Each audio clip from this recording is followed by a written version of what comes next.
In 2018, several people in my social circle started talking about a virtual K-pop group made up of video game characters. I'm not into Vocaloids, and I have extremely shallow taste in music, so I happily ignored it. But they just wouldn't stop talking about it. I heard about this one music video for weeks until I was eventually worn down and convinced to see it for myself.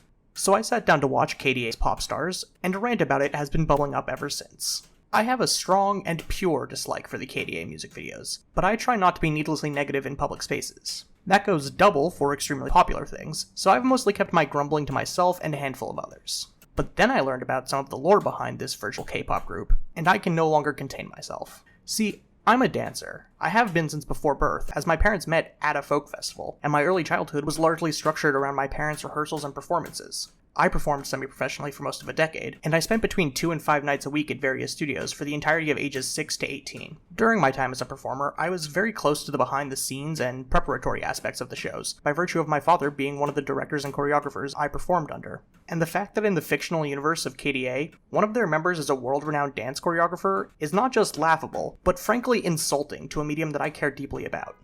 KDA is a creation of Riot Games, the makers of League of Legends. It takes 4 of League's most popular characters and transplants them into our universe to form a K-pop group. Made up of leading woman Ari, diva Evelyn, rapper Akali, and dancer Kaisa, they released their debut single, Pop Stars, in 2018. In 2020, they added up-and-comer Seraphine to their group in a way that was, let's just leave it at controversial, as a preamble to the release of their new album and its lead single, More. Fundamentally, KDA exists to pander to a specific subset of League of Legends fans, and particularly to their Korean and later Chinese audiences. This isn't my opinion, Riot has openly stated as much, and even if they hadn't, Seraphine's inclusion in story makes it obvious. That's not a judgment, it's merely useful for the purpose of analysis. The KDA videos are enormous and frankly extravagant, but they're supposed to be. They're a celebration of Riot's largest player bases, and have clearly done their job effectively considering the reach and success of the KDA brand. I'm not going to rehash the deserved criticism of KDA as a cynical corporate maneuver, because I don't really have anything to add.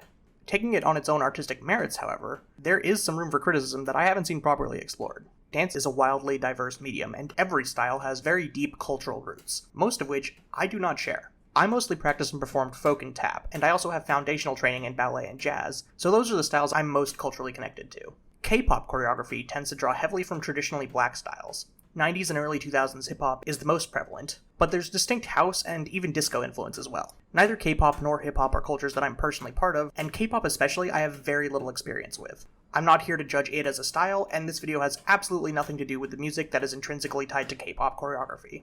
Much of the K-pop I've experienced has had mostly innocuous, somewhat boring choreography. I tried to find the most well-liked K-pop I could for this video, but there may be some excellent choreography and performances that escaped my notice. That said, comparing what I did find to the styles that influenced it leaves a lot of K-pop feeling fairly vapid. But despite my grievances, the K-pop that I saw did feel alive. The same cannot be said for the KDA music videos, which are completely soulless. The KDA videos look like they were choreographed by someone who doesn't have the requisite experience to make the performance look good. It comes off not as thought out and meticulously developed dance, but as something thrown together by people who don't have much training or experience with the media. And from what I can tell, that's not just how it looks, but how it is. Fortiche, the animation studio behind Pop Stars, don't have a listed choreographer in their credits, and don't mention one in any of the interviews I could find. They do mention getting several pieces of reference footage from Riot, which I'm interpreting as Riot sending them a series of disconnected or unrelated steps. As for Axis Studio, the main animation force behind More, they don't list a choreographer that I can find either, but the fact that they don't exist anymore makes me less certain. On the other hand, I can't imagine any human choreographer would come up with this, so I'm still fairly confident they didn't have one. It's worth noting that both the live performance put on as part of KDA's debut, and the version performed by K-pop group Idol, use completely different and much more natural dances that actually have listed choreographers. So take that as an admission that trying to perform the steps as animated was unfeasible for some reason. The knee-jerk reaction is to blame my criticism on the fact that the KDA music videos are fully animated, but animation can effectively emulate dance. For proof of that, we can look at Dancing in Moonlight, and specifically the Memories of You remix. 2 quick prefaces. First, Moonlight is mocapped while the KDA videos are animated keyframe to keyframe. Neither method is inherently better, but all the best animated dancing I've seen has either been mocap or rotoscope. Mocap and rotoscoping are both tools for animation, and dancing is one of the instances where I think they're very often the correct tool to use.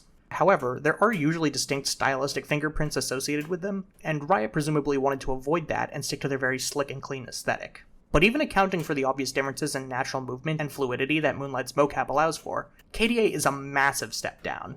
Second, I am obviously a very big Persona fan, but I assure you that my love for the series has not biased me towards Moonlight. In fact, I do not like the Persona dancing games in either concept or execution. They completely undermine the games they're spin-offs of, and they aren't very good as rhythm games in their own right. Their only redeeming factors are that the remixes are generally compelling, and the costuming and choreography are almost universally excellent. I want to use Memories of You as a specific point of comparison because it's both more of a music video than most of Moonlight's choreographies, and, like with KDA, it's a group performance of 4 women with distinct personalities and styles. I'll be talking about some technical stuff in a minute, so first I should probably explain some terminology. All of the songs I'm talking about are in 4/4 with emphasis on beats 2 and 4. I'll refer a few times to the things being on even beats, odd beats, or on beats 1, 2, 3, or 4.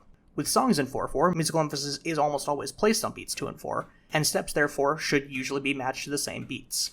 I'll also talk about half beats, which are the in-betweens of beats. If full beats are 1, 2, 3, 4, then half beats are the ands in and 1, and 2, and 3, and 4. Half beats are typically used for preparations or transitioning between moves, and not for moves or poses, again, to sync with the music.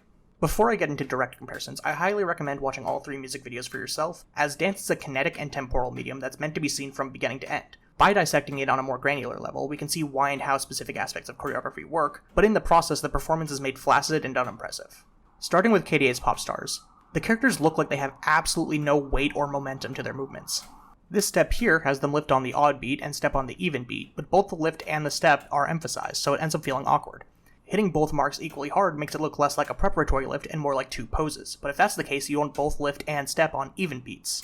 This sequence has them hit a pose on the 3rd beat, then slip out of it on the 4th, which completely undercuts the pose. If you want to hit a specific pose, it should be on the 4th, and the slip should be on the 1st of the next measure to transition into the next sequence, so you can hit the emphasized step on 2. And Kaisa just straight up misses her mark here, finishing the move slightly after the beat. On a more general note, all the characters look copy-pasted. They aren't, but the differences in their animation are so minute that it doesn't matter. It's extremely unnatural looking for 4 people to be so directly synced up, and more to the point, isn't the goal here to show off the individual personalities of the characters? Why would you make them all look exactly the same? Why wouldn't you make them personalize the steps? Why wouldn't you make the way they actually physically move part of the choreography? Especially since you went to the trouble of animating them individually. But most frustrating of all to me, this music video has absolutely no narrative other than look how cool we are, but then the dance is some of the softest and lightest stuff imaginable. There's no presence to the characters at all, and even when they actually hit their poses, there's no force behind them. In some places they're stretched out and more imposing, but a lot of the time, especially during the actual dancing, they're very contained and mostly curved inward. More is significantly better from a narrative standpoint, and a lot of the choreography actually reinforces that narrative. Despite that admittedly faint praise, More does absolutely nothing for me, and I find it mostly boring. But other than the fact that all the characters once again look copy-pasted, I only really have 2 problems with the choreography. One is the aforementioned step that looks completely inhuman.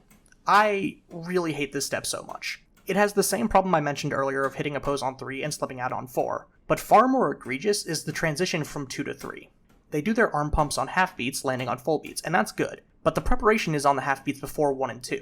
Conventional wisdom, and the natural inclination of human movement, would have a 3rd preparation on the half beat before 3, but that would leave their arms down before the quick transition to striking a pose with their arms raised over their heads on 3. The obvious solution would be to do a different preparation on the half beat before 3 instead of the arm drop, but they just go from 2 to 3 with no half beat, making the whole step extremely awkward. The second is this quick series of steps here. The characters are dressed in very feminine costumes, but the sequence uses very masculine moves. There's a lot of interesting space to explore with gendered steps, poses, and formations, and blending or purposefully crossing different presentations, but it feels really out of place here. KDA's traditional sultry femme presentation is used for the entire rest of the performance, so why break that right here specifically for one sequence? So what would a personality-driven music video choreography look like if done with a baseline level of competence? Well, for that, we can finally look at Memories of You. The first thing you'll notice is that the characters all have slightly different timing. They're all on beat, all hitting their marks at the right times, but they'll move at very slightly different paces to get there, or their arms and legs will move in slightly different arcs.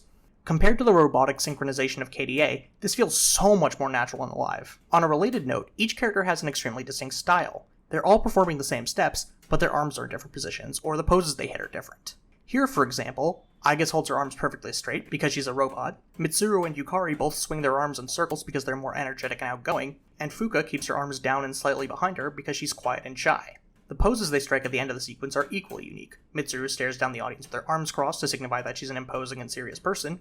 Aigis and Yukari have similar poses, but while Yukari is more bent and curved, Aigis is again all angles. And Fuka has a slightly girlish pose with one arm to her chest and one arm extended downward to indicate her optimism and mild naivete. The last thing I want to point out is how the formation is used. Instead of the back line and the front line always performing the exact same steps, they're occasionally staggered. The front line will perform a sequence starting from the beginning, while the back line will be doing the same sequence but starting from the halfway point. This creates a chaotic but very appealing visual that then snaps into place when the back line holds on the last repetition of the sequence, so both lines finish the sequence in tandem. Obviously, none of this is revolutionary, but it is effective and compelling. And more to the point, it stands in complete contrast to the KDA videos. I cannot stress enough how the KDA choreographies fail to meet basic standards. It should be an embarrassment that these enormously expensive and meticulously animated spectacles didn't put any thought into one of the central aspects of the performance. Dance is an absolutely beautiful medium, and one that is tragically underrepresented in pop culture. It has such a depth of variation and style that everyone can find something to truly connect with. It's a medium so full of emotion and energy, and yet it's so often seen as nothing more than accompaniment to a larger whole. It's a true shame that so many people, through no fault of their own, lack the breadth of experience to recognize when they're being served something underwhelming, especially when it's part of a product that promises and delivers something otherwise excellent. But I promise, there is a plethora of amazing performances out there. Performances that deserve to be seen and appreciated by a wider audience, and that wider audiences deserve to see and appreciate as entertainment and